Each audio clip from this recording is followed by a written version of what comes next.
The scent of betrayal hung in the air like cheap perfume. I stood in the doorway of my own home, frozen in disbelief as I watched a stranger unpack her suitcases in our guest room.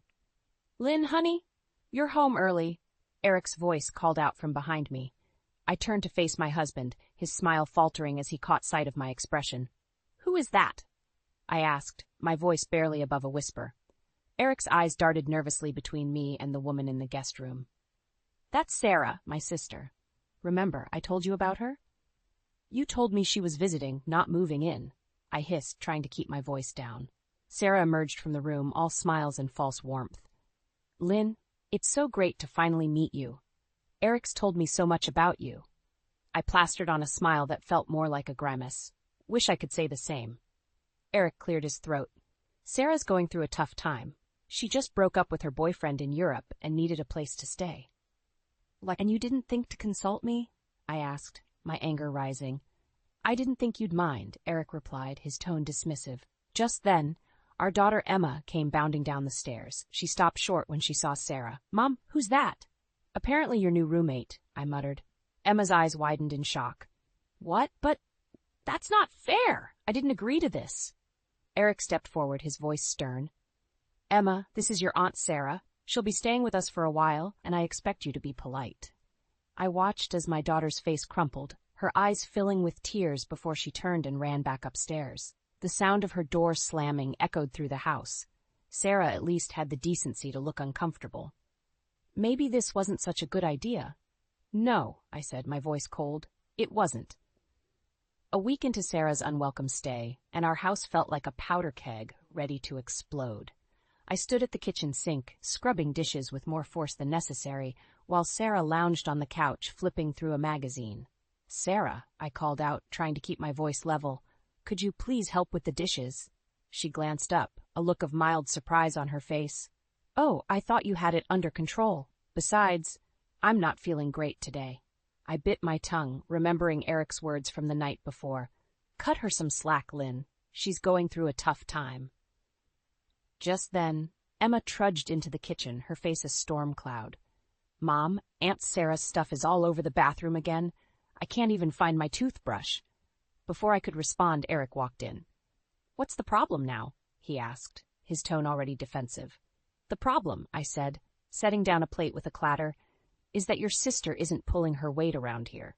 She's treating our home like a hotel, and it's affecting Emma." Eric's face hardened. "Lynn, we've been over this. Sarah needs our support right now. You're being selfish." "Selfish?"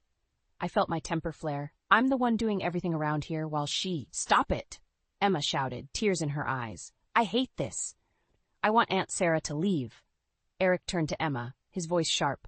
"Go to your room, now." As Emma fled upstairs, I faced Eric, my voice low and dangerous. "Don't you dare speak to our daughter like that." "Well, someone needs to teach her respect," Eric snapped. I stared at him, suddenly seeing a stranger where my husband used to be. "And who's going to teach you respect, Eric?" The silence that followed was deafening. Sarah cleared her throat from the living room. "Maybe I should go." "No," Eric said firmly, not taking his eyes off me. "Your family. You stay."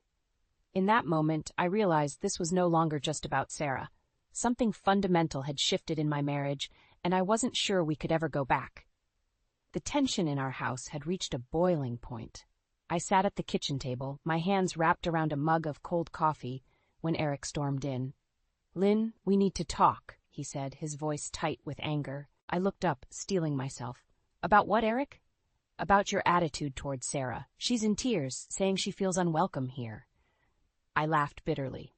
"Unwelcome? She's taken over our home, and you're worried about her feelings?" Eric slammed his hand on the table, making me jump. "Enough! You have no idea what she's been through. Her breakup." "Her breakup," I interrupted. "And what about what I'm going through? What Emma's going through?" "Don't be so dramatic," Eric scoffed. "Sarah lost everything. You still have your job, your family." I stood up, my chair scraping against the floor. "My family? You mean the one you're tearing apart?" "You're being ridiculous," Eric said, his voice dripping with contempt. "Sarah's suffering is real. You're just being petty and jealous." Something inside me snapped. "Jealous? Of what? Of having a spineless brother who lets his sister mooch off his family?" Eric's face turned red. Watch your mouth, Lynn. You have no idea what you're talking about. Don't I? I shot back. I see exactly what's happening here. You're so busy playing the hero for Sarah that you can't see how it's affecting your own wife and daughter. Maybe if you weren't so self-centered, you'd understand. Eric spat. I stared at him, suddenly seeing our entire marriage in a new light. Maybe if you weren't so blind, you'd see what's really going on. Just then, Sarah appeared in the doorway, her eyes red and puffy. I'm sorry, she whimpered. I never meant to cause trouble. Eric immediately went to her side, comforting her. As I watched them, a chill ran down my spine. There was something off about Sarah's demeanor, something that didn't quite ring true, and in that moment, I knew I had to find out what she was really hiding. I couldn't shake the feeling that Sarah was hiding something. That night, after another tense dinner filled with Eric's doting on his sister, I decided to do some digging. While Sarah was in the shower and Eric was watching TV, I slipped into the guest room. My heart pounded as I rifled through her belongings, feeling like a criminal in my own home. Then I saw it, her laptop. With trembling hands, I opened it. To my surprise, it wasn't password protected. I clicked on her email and my breath caught in my throat. There, at the top of her inbox, was a message from her ex-boyfriend in Europe. I clicked it open, my eyes scanning the words rapidly. Sarah, I miss you. I know things ended badly, but I can't stop thinking about you. Please come back. My mind reeled. This didn't sound like the bitter ex Sarah had described. I scrolled through more emails, each one revealing a different story than the one Sarah had been telling us. Suddenly, I heard the shower turn off. Panic surged through me as I quickly closed the laptop and put everything back in place. I had just made it out of the room when Sarah emerged from the bathroom. Oh, Lynn, she said, her voice sickly sweet. I didn't see you there. I forced a smile, just grabbing some fresh towels. As I walked away, my mind was racing. Sarah had lied about her breakup, but why? And how could I confront her without revealing that I'd snooped? I found Eric in the living room. We need to talk, I said, my voice shaking. He looked up, annoyed. What now, Lynn? I took a deep breath. It's about Sarah. I think she's been lying to us. Eric's face darkened. What are you talking about? As I opened my mouth to explain, Sarah appeared in the doorway, her face pale. Lynn, she said, her voice cold. What exactly do you think you know? In that moment, I realized I was at a crossroads. The truth was about to come out, and nothing would ever be the same again. The tension in the room was palpable as I faced Sarah and Eric. My heart raced, but I steeled myself. I know about the emails, Sarah. Your ex isn't bitter. He wants you back. Sarah's face drained of color. You went through my things, she hissed. Eric stood up, his face contorted with rage. How dare you invade her privacy? How dare I shot back. How dare she lie to us? She's not here because of a bad breakup. She's running from something else. Sarah's eyes darted between Eric and me. That's not true, she stammered. Then explain the emails, I demanded. Eric stepped between us. Enough, Lynn, you've gone too far this time. I turned to him, disbelief etched on my face. You're still defending her? Can't you see she's manipulating you? The only one I see manipulating anyone is you, Eric snarled. He grabbed my arm roughly, yanking me towards the door. Let go of me, I shouted, trying to wrench free. Eric, stop, Sarah cried out, but Eric wasn't listening. His grip tightened, and before I knew what was happening, he shoved me hard. I stumbled, losing my balance, and crashed into the coffee table. Pain exploded in my side as I hit the floor. For a moment, everything went silent. I looked up to see Eric standing over me, his face a mix of shock and something darker. Sarah stood frozen, her hand over her mouth. Mom? Emma's voice came from the stairs. She must have heard the commotion. I struggled to my feet, wincing at the pain in my ribs. Emma, go to your room and pack a bag, I said, my voice shaking but determined. Lynn, wait. Eric started, reaching for me. I flinched away from him. Don't touch me, I spat. We're leaving, now. As I hurried upstairs to grab some essentials, my mind raced. Where would we go? What would we do? But one thing was clear. I couldn't stay in this house another minute. My marriage, my sense of safety, everything I thought I knew had just shattered, and I had to protect my daughter from the fallout. The harsh fluorescent lights of my mother's kitchen made the bruises on my arms look even worse. Pauline gasped as she gently touched my side where Eric had pushed me. Lynn, honey, we need to call the police, she said, her voice trembling with anger and concern. I shook my head. Not yet, Mom. I need to figure out what's really going on first. Emma sat at the table, her eyes red from crying. Mom, are we ever going back home? My heart broke for her.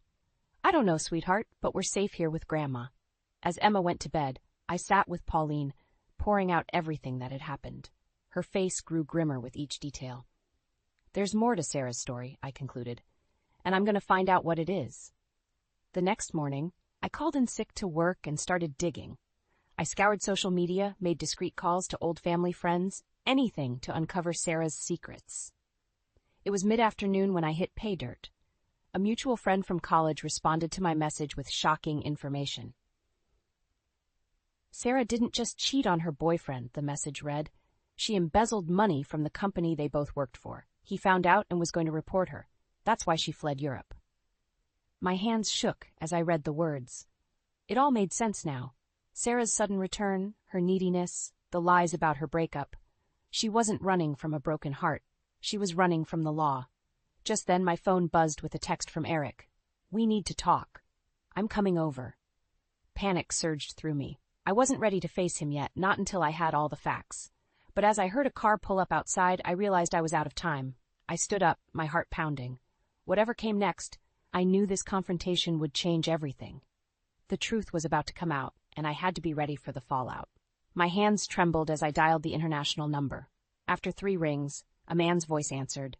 Hello? Is this Marcus? I asked, my heart racing. Sarah's ex-boyfriend? There was a pause. Who is this? I took a deep breath. I'm Lynn, Sarah's sister-in-law. I need to know the truth about what happened between you two. Marcus sighed heavily. I've been waiting for this call. Sarah's lies finally caught up with her, haven't they? Over the next 20 minutes, Marcus revealed everything. Sarah hadn't just cheated. She'd stolen company funds to finance a lavish lifestyle. When Marcus discovered the theft, she fled to America. I'm sorry, Marcus said. I should have warned your family. As I hung up, I felt numb. The full weight of Sarah's deception crashed down on me. She wasn't just a freeloader. She was a criminal. Suddenly, the doorbell rang. I opened it to find Eric standing there, his face a mix of anger and concern.